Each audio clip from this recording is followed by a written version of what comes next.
তোর বউ কোন জমিদারের বউ যাকে আমি রান্না করে খাওয়াবো? এমনই একটা কথা একজন শাশুড়ি তার বউয়ের জন্য বলেছিল। আবার একজন শাশুড়ি আছে যিনি তার বউকে বলেন, তুমি কেন রান্না করবে, আমি তোমাকে রান্না করে খাওয়াবো, বলো তুমি কি খেতে চাও, আমি যতদিন বেঁচে আছি আমি রান্না করে খাওয়াবো, যখন আমি থাকবো না তখন তোমারটা তুমি বুঝে নেবো। চলুন আজকে তাহলে এমনই এক শাশুড়ির গল্প শোনাই।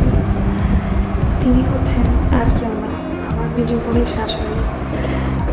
তিনি এই জীবনে আজ পর্যন্ত 2বার স্ট্রোক করেছেন। অনেক অসুস্থ থাকেন, হাঁটতে তার খুবই কষ্ট হয়, তবুও তিনি তার সংসারটাকে এত সুন্দর করে গুছিয়ে রেখেছেন। তার বাসায় ঢুকলে মনেই হবে না একটা বয়স্ক অসুস্থ মানুষের বাসায় ঢুকলাম। সবসময় সব কিছু সাজানো গোছানো পরিপাটি এত সুন্দর করে সাজিয়ে রাখেন তিনি।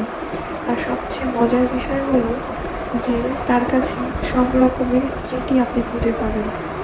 তার স্বামীর স্মৃতি, তার ছেলেদের ছোটোবেলার স্মৃতি, তার সন্তানরা যখন পড়াশোনা করতো সেই স্মৃতি, তাদের কেনা প্রথম VCR, sound recorder, tape recorder, sound system, খেলনা, আরও অনেক কিছু।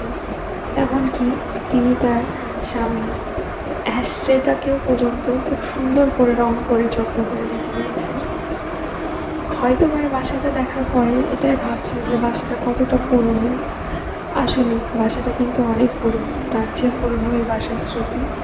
এই বাসায় এতগুলো ঘরে কিন্তু কেউ থাকে না, থাকে শুধু একজন মাত্র বয়স্ক একজন মহিলা, যিনি এই বাড়িটাকে, এই ঘরগুলোকে আর এই ঘরের মধ্যে থাকা স্মৃতিগুলোকে এত সুন্দর করে গুছিয়ে রেখেছেন। এটা হচ্ছে তার এবং তার স্বামীর ঘর। এই চেয়ারটা তার স্বামীর বসা, খুব শখের একটি চেয়ার ছিল। এই চেয়ারটিতে আর কেউ বসে না, তবুও চেয়ারটি প্রত্যেক দিন মুছে পরিষ্কার করে গুছিয়ে রাখেন। এটাই হচ্ছে তার স্মৃতি। এই বাসায় আসলে আরও দেখতে পাবেন তার শাশুড়ির দেওয়া পিতলের কলস, পানির বাটা, আরও অনেক কিছু। হয়তো বা আমরা জানি না এই বয়সটা পাবো কিনা, আর এই বয়সটা পেলেও এত সুন্দর করে পরিপাটি করে সব কিছু সাজিয়ে গুছিয়ে রাখতে পারবো কিনা।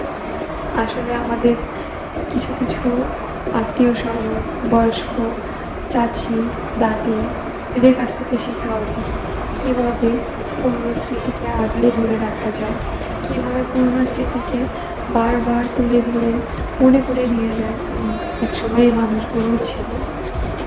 এই গল্পটি যদি আপনাদের ভালো লেগে থাকে তাহলে অবশ্যই লাইক এবং কমেন্ট করে আমার পাশে থাকবেন। আজকে তাহলে এই পর্যন্ত, সবাই ভালো থাকবেন। আসসালামু আলাইকুম।